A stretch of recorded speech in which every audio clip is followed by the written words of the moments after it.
Hello and welcome to Ungal kitchen. இந்த recipe வீடியோல நாம ஒரு சாட் ரெசிபி தான் பார்க்க போறோம். Pav Bhaji.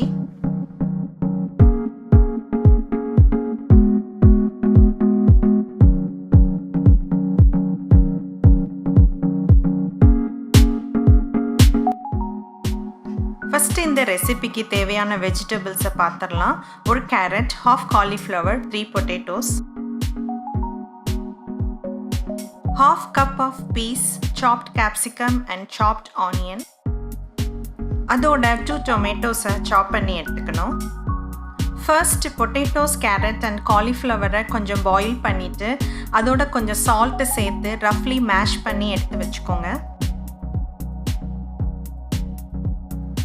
இப்போ ஒரு panல கொஞ்சம் butter or oil சேர்த்துக்கலாம்.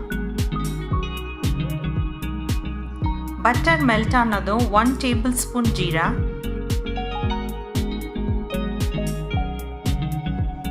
chopped onion சேர்த்ததுக்கு அப்புறம் few minutes saute பண்ணிட்டு நம்ம ஆட் பண்ண onion வந்து நல்லா சாஃப்ட்டா குக் ஆகணும். 1 tablespoon ginger and garlic paste சேர்த்ததுக்கு அப்புறம் அதுல உள்ள raw smell போற வரைக்கும் கொஞ்சம் fry பண்ணிட்டு half cup peas சேர்த்தறலாம். இந்த fresh green peas வந்து நான் panலே கொஞ்ச நேரம் குக் பண்றேன். நீங்க வேணும்னா நம்ம earlier boil பண்ணி எடுத்த வெஜிடபிளோட இந்த green peas ஆட் பண்ணியும் நீங்க குக் பண்ணிக்கலாம்.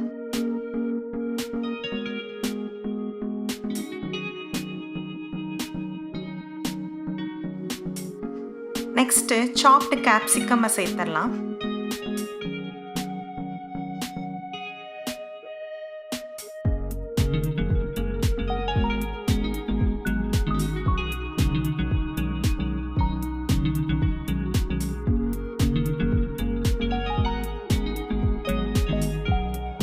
Next some spices add பண்ண போறோம். Half tablespoon turmeric, half tablespoon coriander powder and half tablespoon Kashmiri chili powder.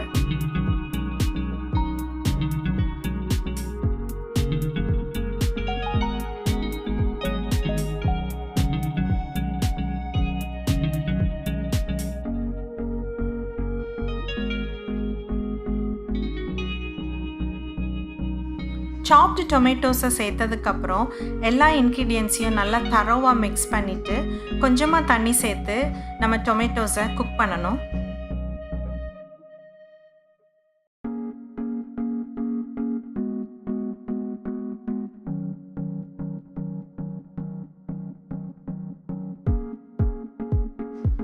இந்த கிரேவியை ஒரு 5 to 10 minutes குக் பண்ணனும்.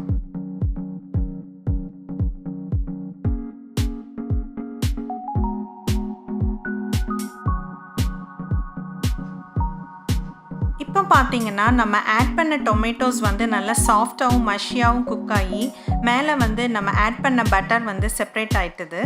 ஸோ இப்போ நம்ம மேஷ் பண்ணி வச்சிருந்த வெஜிடபிள்ஸை சேர்த்துடலாம்.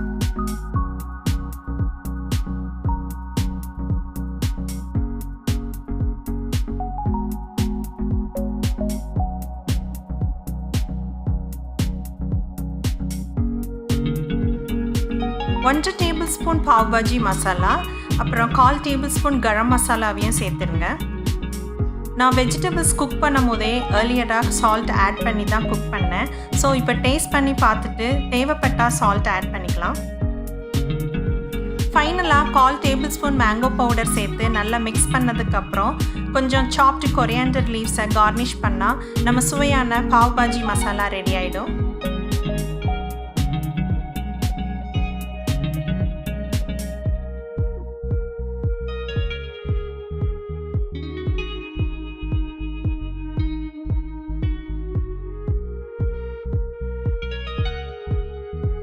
இந்த டேஸ்டி மசாலாவோட டோஸ்ட் பண்ண டின்னர் ரோல்ஸ் ஆர் பர்கர் பன்ஸோட ஸ்டஃப் பண்ணி சாப்பிடலாம்.